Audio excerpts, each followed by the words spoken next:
coming here to train with the Weider boys. And I showed him the letter, and everybody started laughing. Another sucker. He was sitting across in front of me, and he looked at me, and he says, I don't give blacks contracts. I can see him being racist like that.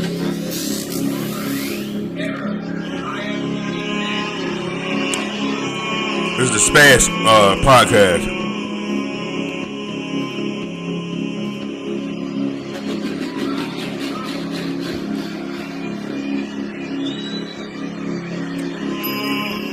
You come to Los Angeles.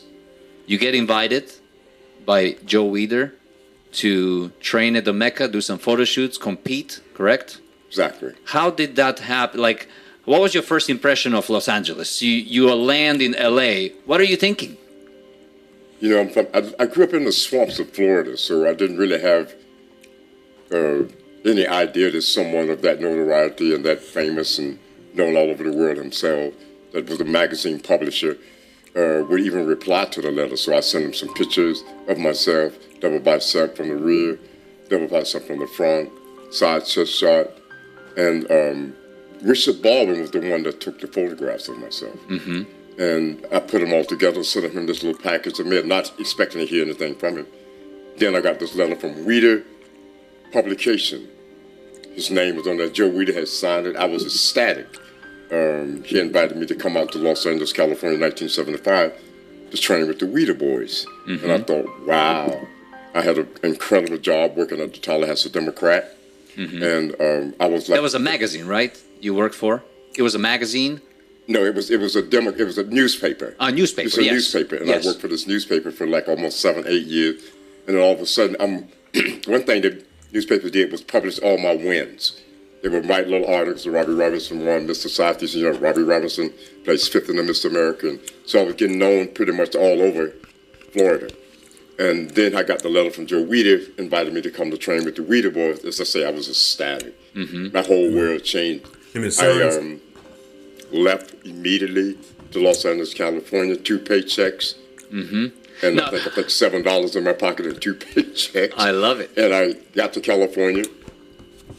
Found a way to get to Gold's Gym. Got to Gold's Gym. I walked in. The first person I encountered was Eddie Giuliani. And Eddie Giuliani goes, I said, I'm coming here to train with the Weider boys. And I showed him the letter, and everybody started laughing. Another sucker. Uh-oh. That's what they say. Oh, you've been sucker too. Uh-oh. And I was like, okay, what is he talking about? And he said, this guy does that to all the guys that have great physiques.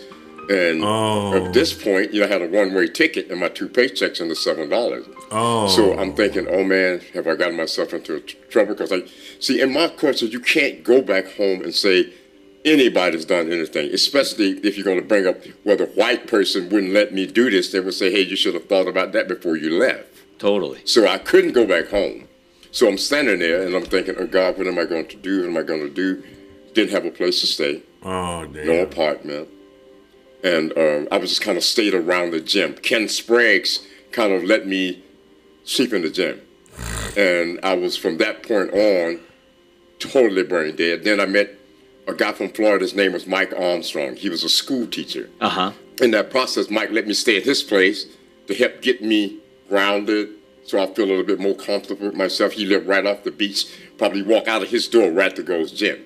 Wow. So I had that little gift from the man upstairs. Uh-huh. And Mike. If it wasn't been for Mike, I probably would have been on the street. Wow. So I'm standing there and I'm thinking, Mike ate steak, Robbie ate steak. Mike went out to eat, Robbie went out to eat. If Mike went out someplace to do anything, Mike will always take me with me. He was a school teacher, good guy. Yeah. White, from Florida. Uh-huh. And he recognized the fact that he said, you've been set up, man. There's nothing you can do about it. Set up, You're not in a good place. You can just use my place. And that was a gift because I could relax. At least I had a stomping ground, a sleeping place to sleep. Of course. Had my own little bed to sleep right there by the door. And you got to think, that was back before the internet, before you could fact check and make, you know what I'm saying, to see if it's you can tell if it's something being a fluke. If somebody send you a letter, they can make it look professional, and you know what I'm saying, anybody can get a letterhead and send it off. You know what I'm saying? So it was very easy to get duped back then because the technology wasn't around. Hit the thumbs up button. And this is Spice, SPASE YouTube channel. Check them out, guys. Let's continue on. And, Mike stepped in the other bedroom. And then, for some unknown reason, Joe Weider asked me to come out to the office. Yes. So they let me go out to the office. I got to ride out to the Weider's office. I go into the office. I sit there. 1 hour go by, 2 hours. I sit there for like almost 3.5 hours waiting to see him. Uh-huh. And then finally I got a chance to see him. I went up to his office, invited him to his office. Is this the first time you guys met? Yeah. Got it. it. The first time we had met. I sit there in his office in his big chair, and he was sitting across in front of me, and he looked at me and he says, I don't give blacks contracts. I think I could have. And psychologically just stopped inside of my head. And I'm saying, well, but you gave me this letter. Just kind of shrugged it off, got up and walked out the room and left me there. Annalise Light was his secretary. And she said, Mr. Robinson, you have to wait downstairs after that little short meeting. Uh-huh. And so I went down the stairs and waited for another 3.5 hours till it was closing. And then she came to the stairwell and said, Mr. Weider just left. Wow. So I'm sitting there and I'm thinking, okay. They were torn with And then Denny Gable was the guy that had drove me out to the Weider office. That's how we became friends. Got it, yes. And he came and he said, let's go. We left and went on the way home. And he said, I'm sorry about that, Robert. He said, but, that happened to a lot of guys. Yeah. He said, that's just something you have to deal with, So it was like I was able to suck it up. Yeah. And deal with it. I got a call from Gene Mosé, who was the Weider photographer at this point. He said, Joe Weider wanted to do a cover shot of you. Mm-hmm. That changed my life. Wow. Right there. All of a sudden, I'm on the cover, flexing this incredible physique for them in a sense. And from that point on, I started getting exhibitions and seminars all over the world. So it was like rude awakening. You come to LA, big dreams, one-way ticket, and all the dreams are about to come true. You're at the Mecca, you're in LA, but then you meet Joe, and then it was like almost like a peak, then a valley. Exactly. It was a letdown. Oh man, what did I get myself into?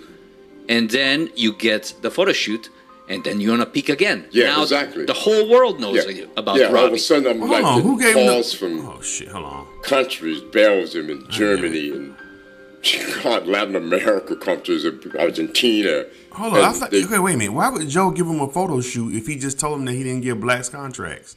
Let me go back. Maybe it was maybe it's one of the brothers. Hold on a second. In a valley, it was a letdown. Oh man, what did I get myself? And flexing this incredible physique for them and deal with it. I got a call from Gene Mosé, who was the Weider photographer at this point. He said, Joe Weider wanted to do a cover shot of you. Mm-hmm. That changed my life. Wow. Right there. All of a sudden, that changed my life. He said, Joe. He said, Joe Weider wanted to do a cover shot. So he just said he don't give contracts. That changed my life. Wow. Right there. All of a sudden, I'm on the cover, flexing this incredible physique for them in a sense. And from that point on, I started getting exhibitions and seminars all over the world. So it was like rude awakening. You come to LA. He probably felt bad. Yeah. One-way ticket. And because he said Joe would want to do a cover show. Okay, maybe he felt bad for him. Maybe we just gave him that. You know what I'm saying? Maybe he said I don't give black people contracts, but I feel bad. Let me just get this dude this cover, this little magazine. You know what I'm saying? And all the dreams are about to come true. You're at the Mecca. You're in LA, but then you meet Joe, and then it was like almost like a peak, then a valley. Exactly. It was a letdown. Oh man, what did I get myself into? And then you get the photo shoot. And then you're on a peak again. Yeah, now, exactly. The whole world knows about Robbie. All of a sudden I'm getting calls from countries, Belgium and Germany and Latin America countries, Argentina, and they wanted me to fly to these trips. And I'm thinking I'm feeling like a superstar at this point. Yes. So all of a sudden I'm making $750 an hour. $750 plus expenses, plus hotel accommodation, plus airfare flight. Business class, and I'm thinking, wow, this is a change in my life. And back then, $750 was Oh, that's good in money. that time period, that's a lot of money. Yes. And I got booked for like pretty much the whole year, 750. And then as I got more and more cover shots, more and more notoriety in the magazine, yes. I went from 7. So I'm standing there and I'm thinking. Yeah, so I can see that being Joe Weider. He's the owner of like all like fitness, men's fitness. He owns like a lot like the fitness publications and all that stuff. Joe, if y'all don't know who Joe Weider is, he the one helped Arnold Schwarzenegger become Arnold Schwarzenegger. Like he's like, I think he passed away, but I think it's like a whole family, the Weider family, that are into like fitness and bodybuilding. So they start like a magazine. So like they own like Men's Health, Men's Fitness, all the fitness and health magazines is pretty much owned by the Weider family, and it's by Joe Weider. But yeah, I always kind of figure him being kind of a racist. I don't know, just the way, I don't know. He kind of strike me, seeing him in different interviews. I remember seeing him in, I think he might have been in that movie with Arnold Schwarzenegger. I forgot the name of that movie. Pumping Iron, I think it was called. He always strike me as kind of a racist type of cat. I don't know why. Joe Weider. Anyway, what y'all think about this video? Leave your comments and even the thumbs up button and subscribe to the channel.